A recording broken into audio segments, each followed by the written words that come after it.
Today we have Dr. Abby Culver on the Business of Aesthetics podcast. I am so excited to catch up with you. We share a background of both being tigers at Mizzou. Abby and I know each other, well, we actually went to undergrad together. We didn't know each other very well then, but we were in the same med school class. Dr. Abby Culver is a mom of two. She is a plastic surgeon in the great state of Texas. Abby, go ahead and tell everybody who's listening kind of who you are, where you're at in your career, and go granular for us and tell us after your residency and your training, kind of how have things progressed?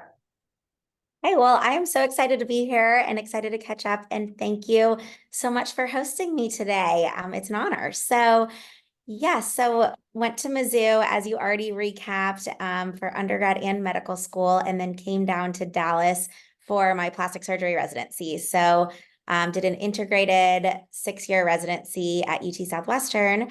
And near the end, about my 5th year of training, started looking into what I wanted to do. And I knew I wanted to do aesthetic surgery, but wasn't sure exactly where or what the plan was going to be.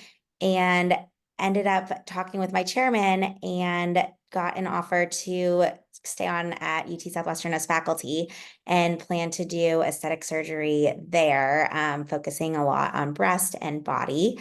So that is what I did. I took about a little over a month off after training. I was also pregnant with our daughter at that time, and then jumped right in and joined the faculty there. And had a great experience and learned a lot and got to work with a lot of amazing colleagues and residents and staff in the operating room and clinic. So I had a phenomenal experience. Ended up having my second child shortly after. They're about 14 months apart. And continued practicing there. And then a little after, I was there a little over 2 years and kind of decided that I needed more flexibility and a little more control over my time and home life. And for kind of those reasons, among others, decided to shift my career into the private practice route. So I left there. I'm still involved with the residents, still involved with some of the lecturing and conferences and that sort of thing, but did leave to go into private practice. From there, I went and I was kind of doing contracting out of an office a little bit north of Dallas in Plano. And I did that for several months until I opened up my complete own freestanding, or not freestanding, we're in a building, but own clinic back down in Dallas. And that's kind of the overview. That's a big process, a lot to dive into there, but give us a sense of how hard is it or how hard was it? Because you've been open for a few months now, right? Yeah, just over 2 months really in this office. So it's very recent. Yeah, I have a lot of the information right at the top of my head. How are you bringing patients to you now? You know, as an academic center, a lot of times there's this huge funnel, and so the patients just come to you without any real intent with marketing and that type of thing. How are you being intentional about, attracting new patients to your practice now that you're totally on your own and responsible for For for sure. everything? So yeah, a lot of different ways. Social media, you have to love it. I've been on Instagram for a while and had a profile, and that would bring me some patients. But I actually was mentoring this student. I met her through her dad was actually he's an oculoplastic surgeon who I worked with during training. And I started mentoring her when she was a senior in high school. She's now about to start PA school, so through her entire undergrad time. And she was spending a month with me and basically told me that I needed to get with the times and get on TikTok and started getting some content and posting it. And she kind of opened that whole world. So basically, between Instagram and TikTok, that's a lot of my patients. And then I would say the other half is about pretty much word of mouth, referrals from happy patients, which is one of the best ways to get patients, referrals from people I work with, nurses, people in the operating room. That's always an awesome way to get patients as well, and such an honor when they refer people to me. And then I do also, this is a big part of it, but as of just like 2 months ago, I have a company that I pay who does my SEO, which I did not even really know was a thing until within the last year, but they do the search engine optimization so that we show up on Google, and they kind of do all of that. They also made my website, and they do the blogs online and kind of help with that method of advertising and getting people to know that we're here and to come in the door. Yeah, there's a lot to marketing, and I feel like it constantly changes, which is good and presents a challenge to some degree. Yes, and yeah, things like on TikTok, there's stories now, which I think I've maybe posted like one. You're much more savvy than I am. You're like my TikTok idol, you and a couple others. So I'm trying. I also didn't know how to like splice videos, so I'd have to get it like all in one. Like I can't mess up talking about whatever procedure or whatnot. So I'm learning those things. And then I also we have English in our office who is kind of like coordinates all of our marketing and kind of oversees all of this. And she was like an actual digital marketing major, not in healthcare, which is a huge asset because she, first of all, just makes me get on and do videos and be involved in the posts and kind of reminds me that it's an important part of the day. And then also helps with making sure they're getting posted correctly, and I say edited, I guess spliced is more the word. But Mhm. kind of she helps with all of those things. And she's brought a lot of creative energy and creative ideas to the practice. Also created like a practice Instagram instead of just my own personal one, and done a lot of things there. So I just kind of let her lead me in what her ideas are. And that's been really, really helpful and fun for me. Yeah, inspire you, guide you. So let's shift to your practice today.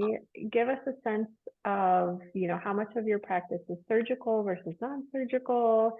Is it all cosmetic? Do you do any insurance work? And then kind of your office makeup. Do you have like an ambulatory surgery center that you work out of, or are you going to the hospital to do your cases? Okay, so makeup of my practice, I would say myself, I'm 90+% surgical. I don't do a ton of non-surgical. Most of my non-surgical is on post-op patients, which is fun. We do neurotoxins, fillers. I have a skin pen, and we are just purchasing our first laser, which is, another daunting thing, but we're excited. I did a lot of lasers in training and my when I was on faculty, so it's definitely time. So I'm excited for that, to bring that on. But I have Kristen, who's a nurse practitioner, and she does most of our injections and skin pen, and then we'll be doing lasers, but I still do some. It just kind of depends how it works out, or what the patients are requesting. But I'm mostly surgical, doing mostly breast and body, and then some face, blephs or eyelid surgery. Kind of the whole gamut. I don't really do much rhinoplasty anymore. I'm kind of like, there's so many experts on that in the town.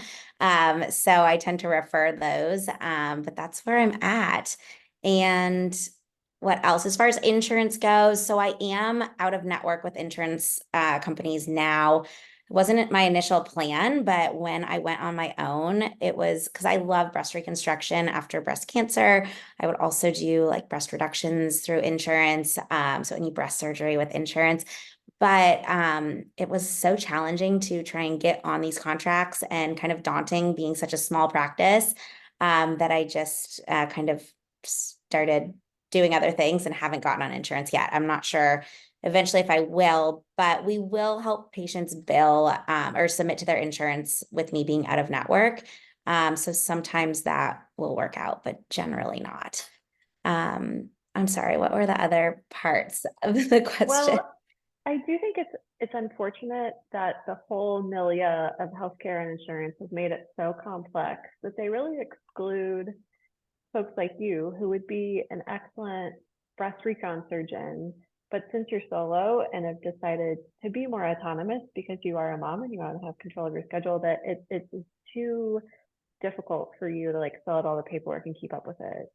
Yeah, and I know it's possible, and I know you can hire third-party companies to do your billing and collections, and I could also hire someone in-house. But since it's not a huge percentage of my practice, I didn't know if financially it would help or more hurt me by trying to put a lot of resources to that, which I hate that, especially for my existing recon patients. But that's where we are right now. Yeah. Where are you operating?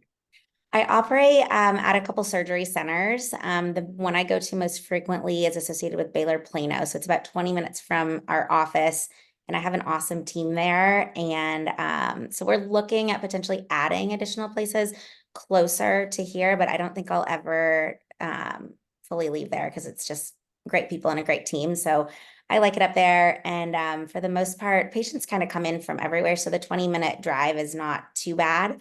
I don't think anyone's been thinking it's too far, but it is a little bit of a distance from the clinic. And then in clinic, we'll just do in-office procedures. So I don't do any anesthesia here, but anything under local we do. I'm part of a small group of female facial plastic surgeons that are across the country. And the other day we were chatting about surgery center fees and negotiating those.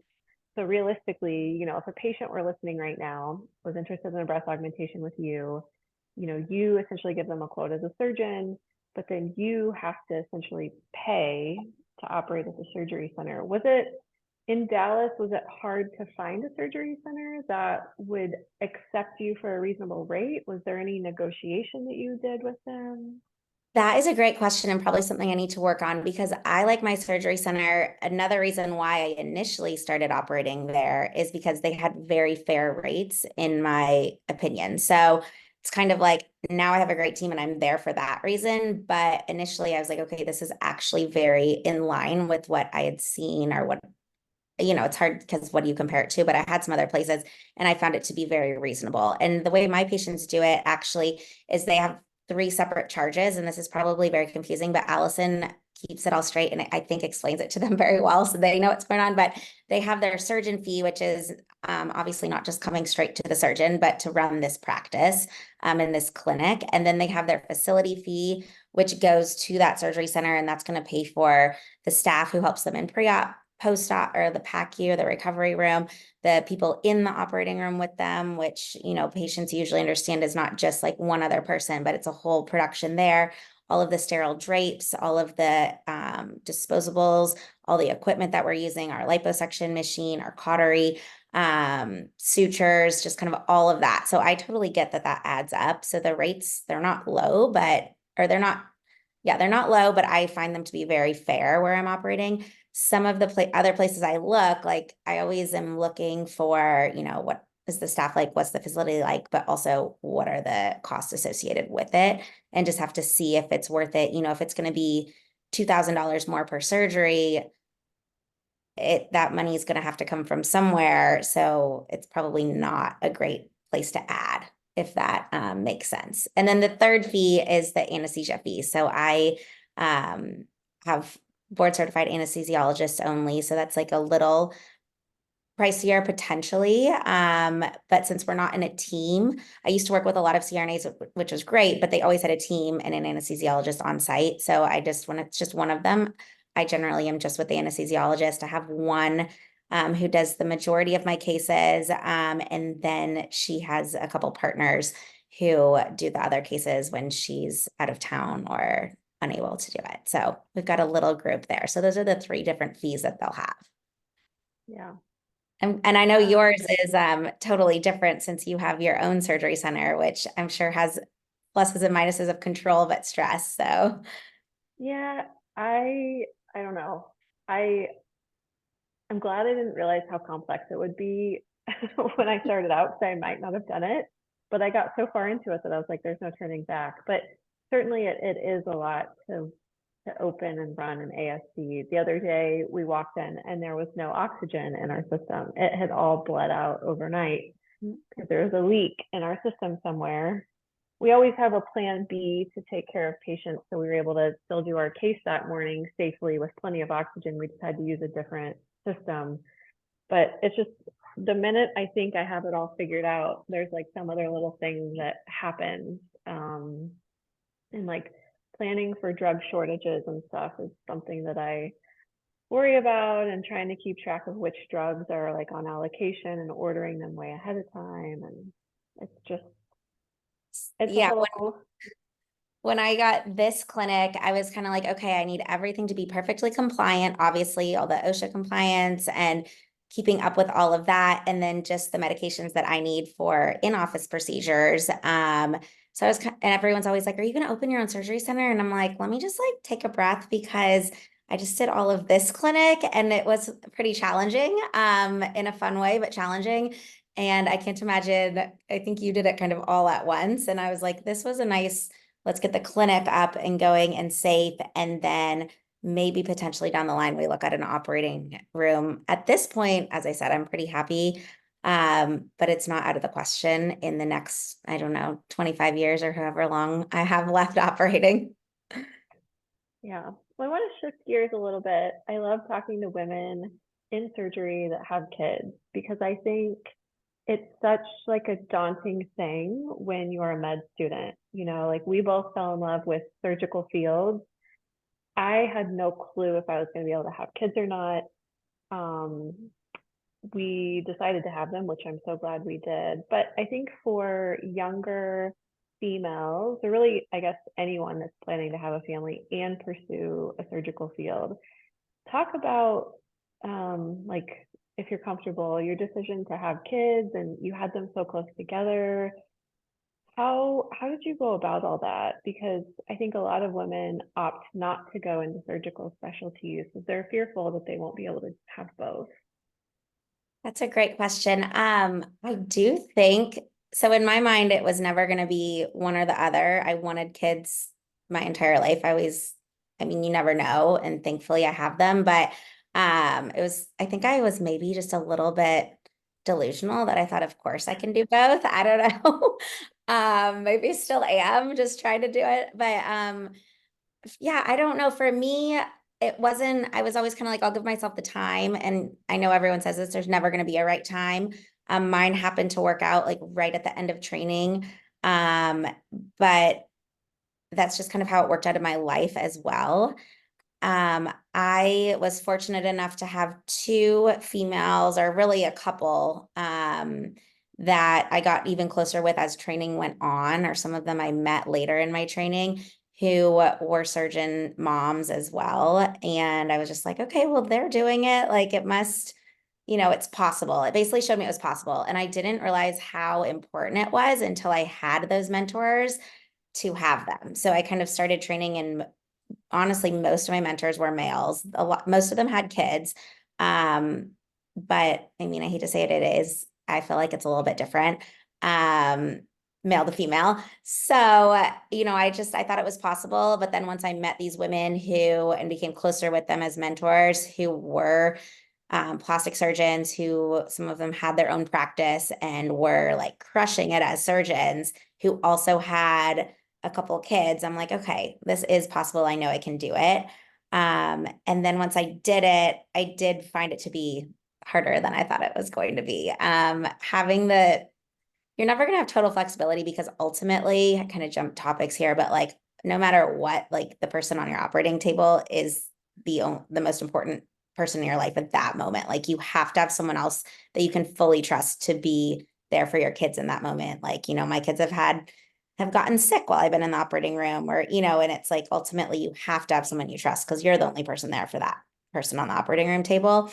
But having the flexibility of, once that surgery is done, to have control over the rest of the afternoon or that sort of thing is incredibly important, I found. And that's what, we're still figuring out every day, but having a little village and growing it, as time goes on, and more people that you really trust to help with your kids is so important. And I'm so thankful that I have that. I don't have any family that lives nearby, but my parents come in a lot. My mom's in town about a week a month helping out.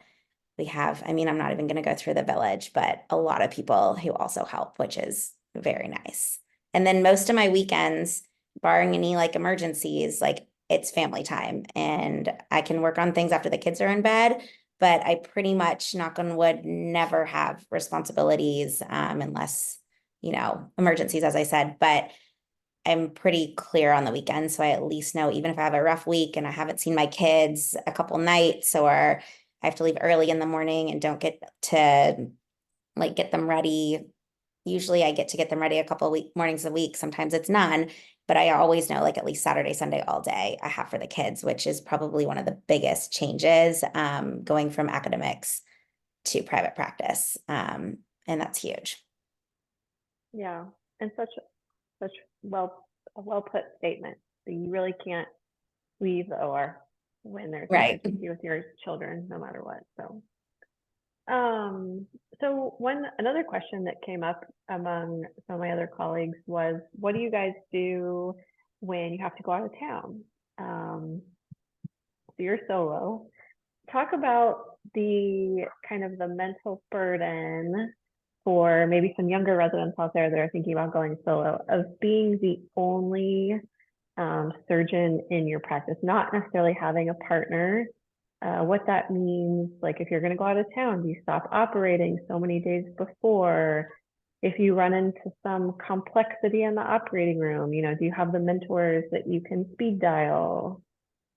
Absolutely.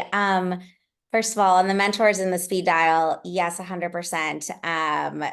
Even usually it's like pre-op photos, thankfully, when I'm asking, but you'll always find things that no matter how many cases you've done or how well trained you are, and you're going to find things that you haven't seen, or you're like, what's the best way to fix this? Or I know different people, people love their different techniques, but I still have people I reach out to all the time and always will. Even when I'm, 20 years in, I hope, and to ask the best technique or their best recommendations. So that is definitely there. I'm also really lucky that I trained in this town and I know a lot of plastic surgeons in this town, and not just like, hey, I know you, but like, I know you can operate. I know you can take care of a patient if I need you to. It's not just having like a warm body who also is a surgeon, but knowing them well enough to trust them with your post-op patients.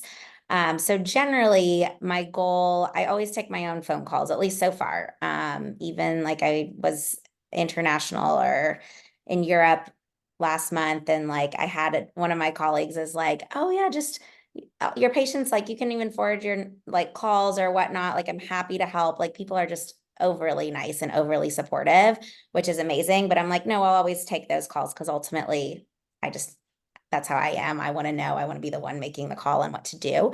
But I always have someone dedicated. And if that person, if something were to come up, there's always going to be a couple more that I can call to see a patient, which is really, really nice and reassuring. And then of course I have like my office staff who can do like the smaller things or the computer things or that sort of thing. So yes, I'm solo and like it's my own practice, but I don't feel like I'm really that solo as all at all. I actually just had lunch with another female plastic surgeon that we had not caught up with, or we hadn't caught up in way too long, and we just met up for lunch. It's good to just kind of stay in touch and have those people to bounce ideas off of and to help you when you need it as well. Yeah, for sure. So you mentioned a couple of your team members. Give us a sense of how big your office is right now and kind of who's helping you see patients, take care of them. For sure. So Allison, she is a nurse by training. She's currently in nurse practitioner school. And she is starting her clinicals. So unfortunately, she's going to part-time, which we knew all along, but I wish she was always going to be full-time. But so she is actually acting more as like my office and patient coordinator.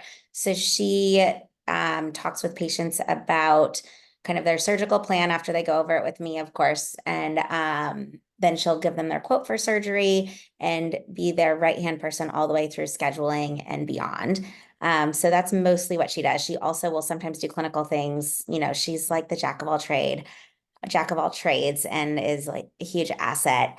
And then we have Maggie, who is a medical assistant. She's actually a pre-PA student though, or she's graduated, but she's applying to PA school. So we knew this from the start as well, but she is our medical assistant until she goes to PA school, potentially in about a little over a year. And so she's the person who will come in to all the consultations with me and help with various things, keeping notes, helping with the implant try-ons and sizing.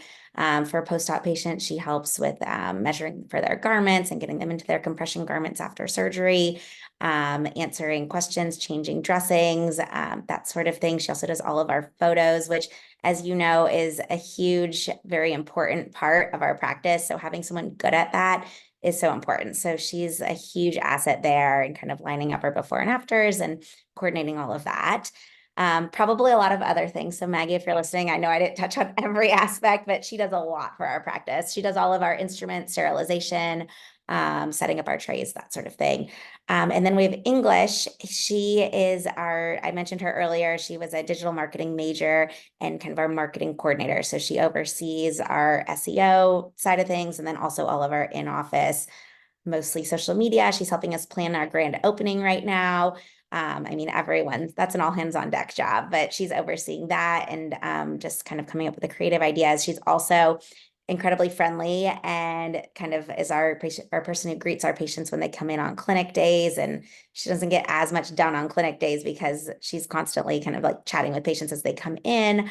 Our next position, I bet maybe would be a receptionist or front of house person, potentially just on our clinic days. I don't know how practical that is though, because most people want full time. But if we are expanding, that's probably where I would look next so that English can have more time to focus on the marketing. But right now this is working. And then we have Kristen, who is a nurse practitioner, and she's been injecting for about 4 to 5 years and also doing lasers. She does PRP, skin pen, kind of all of that good stuff. And that is our whole team for now. That's So so we started off awesome. small and then kind of rapidly expanded, but you know that people always say don't do that too quick. For now it's working. So, fingers crossed that this is the right moves. But I can't imagine running this, especially on like a busy clinic day, without every single one of them. So for now it's working well. And how did you find each of them? So Allison was a nurse at UT Southwestern. However, I did not totally steal her because she had to go part-time and they didn't have a part-time position. So, anyways, to her former bosses who miss her very much, they know this. But so that's how I knew her. And then Maggie, I had put out an Indeed ad, which that was actually really interesting because I think on Indeed, you can just kind of click. You probably know more about this than I do. Like, yes, I'm interested. So we were just completely overwhelmed with all the applications. And then I'm trying to like individually go through all of them and give every single one the time it deserves. And that got a little overwhelming. So I was really thankful to actually, she ended up like writing a separate email, which was very attention grabbing. And then just kind of was a great fit, I felt. So that's how we found Maggie. English, I know through she was a patient of one of my doctor friends, and she's kind of like, hey, I have this, are you still looking for someone? Because she's awesome and I've known her for so long. And I was like, absolutely, I'm looking. So that's how we found English. Kristen is kind of a friend of a friend that I've actually known since before she finished nurse practitioner school.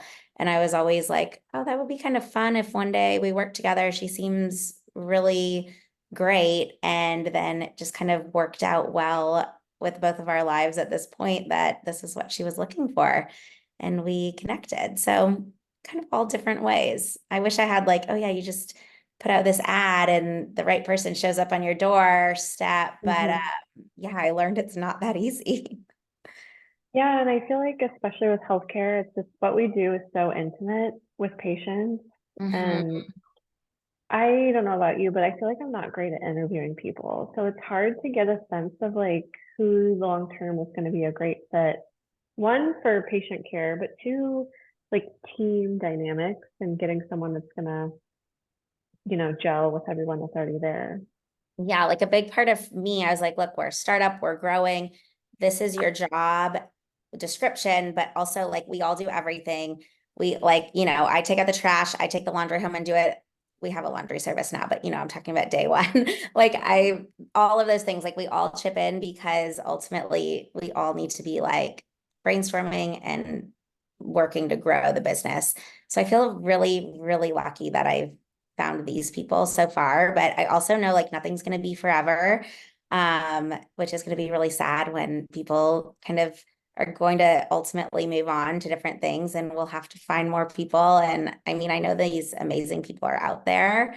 My favorite is when patients are like, hey, are you by chance hiring for this position? And I'm like, oh my gosh, I would so love that because, you know, when they can speak to being a patient as well. I've actually had some in the past that have kind of worked with us that have been patients, and they're awesome to have as part of the team to kind of give their insight to the surgery and kind of their experience. But also, as you said, finding the right people, not just to help your team and help grow the practice, but to make the patients feel comfortable. And not every patient wants the exact same type of person. So they have to kind of be able to adapt if they're, you know, more reserved or that sort of thing. And having a team that knows how to do that and can make people comfortable.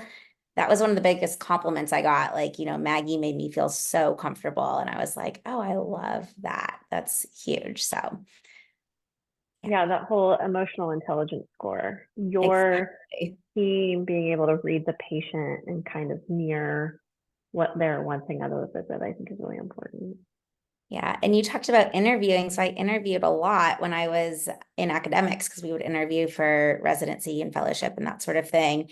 And I really enjoyed it. And I felt like I feel like I had a pretty decent read on people, and some of the people that I really like fought for ended up being people who were like huge assets to our program. So I'm like, oh yeah, I think I can tell, or I don't know. And then it's like you have these interviews and I'm like, I don't know, like are they gonna be good? And should we do a second round because like I need someone else to confirm this? And you know, it's hard, but ultimately, I don't know, can always improve on that. This is where I needed like not just a business minor, which I don't have, but a business major or something as well to learn those skills. My husband's in business and I will like come to him with, you know, various things. And he's like, oh yeah, that's a red flag, or like, oh yeah, that's a good person. I love that quality. So he's someone I can bounce ideas off of as well. Yeah. What's been one of your biggest challenges these last couple months? Oh my gosh. I feel like they said this about medical school, like drinking from a fire hose. Like the second you know, I'm on my computer doing one thing and, oh, but we need this order approved. And if this doesn't get done within the next 30 minutes, we're not going to have this for the next day. Oh, but did you approve the mesh size for this? Did we get these implants in? And it's like every tab on my computer and also every tab in my brain is open. And then there's like, you know, a random issue totally like my house was out of power for 4 days last week. And it was like just an insane week. And I just felt like I did not have any more bandwidth to deal with anything else at home because work was every single aspect. It's always something and it's fun and it's like stuff I want to do, but you have to keep really well organized. Like my post-it note to-do lists have turned into like multi-tab Excel sheets and you know, it's like just trying to keep it all straight. I would say that's probably the biggest challenge. And like I knew it would be a lot, but it's even more a lot than I even imagined. Yeah, no, I get every last detail of what you just said. I feel the I same way. I posted something like my brain, what was it? Like an I Love Lucy thing of trying to keep up. And then it was like another female plastic surgeon was like, this is my life too. And I was like, I love that that's the person who connected with it. Like, of course it was her. So it's kind of funny. Well, as we wrap up, what are a couple things that you're really looking forward to with your practice? Let's say maybe tomorrow, in 5 years, kind of what do you see for your future? Okay, well, short term, it's easy because we're planning our grand opening right now. So that's like we're all pumped for it. Instead of the usual like end of day randomly wrapping up, like the whole rest of the team is still in the next room, like talking about ideas and stuff that we can bring in. So that's definitely my like tomorrow or really end of this month, like what I'm super excited for. I would say in 5 years, I don't want to grow too big. I never want to be rushing patients through. I think I'm a lot like you in terms of like a full adequate amount of time for each new consult. I'm never in a rush for that. I always have it blocked. I see every post-op myself. So I never want to grow beyond where I can't be doing those things, but just growing, building our team, building some more of like the non-surgical side, adding additional devices and lasers, because I'm very, my training, and as I was saying, prior, I was super involved with like laser education and all of that sort of thing. So just kind of growing our team, and practice in that way, in addition to the surgical side. I think my goal would be that I'm still operating several days a week. I never want to slow that down, at least not for remotely foreseeable future. But growing in other aspects as well. That's so awesome. Well, for any patients or let's say any future mentees, young budding plastic surgeons, how can people get a hold of you? Okay, so you can call the office 945-218-5474. You can shoot us an email. Should I say it? I mean, It's up to everything's you. just sure. It's just scheduling at culvermd.com. But social media is super easy. Patients are always like, or people on social media will always say, wow, I can't believe you responded that quickly. I'm like, well, yeah, this is what I do before I go to bed. I have to make sure all three Instagrams and the TikTok and everything's wrapped up nicely, and almost everything has been responded to. Hopefully, I apologize if there's anyone I haven't, but that's a really great way to get a hold of us as well. And I can always have someone reach out to you if you reach out via one of the social medias, or, our website has a contact form. I hope that that is never a big question. If you look for Abby Culver or Culver Plastic Surgery, I hope it's very easy to see a way to get in touch with us. That's my goal. Oh, perfect. Thanks, Dr. Culver, so much. Well, thank you so much for having me. It was really fun.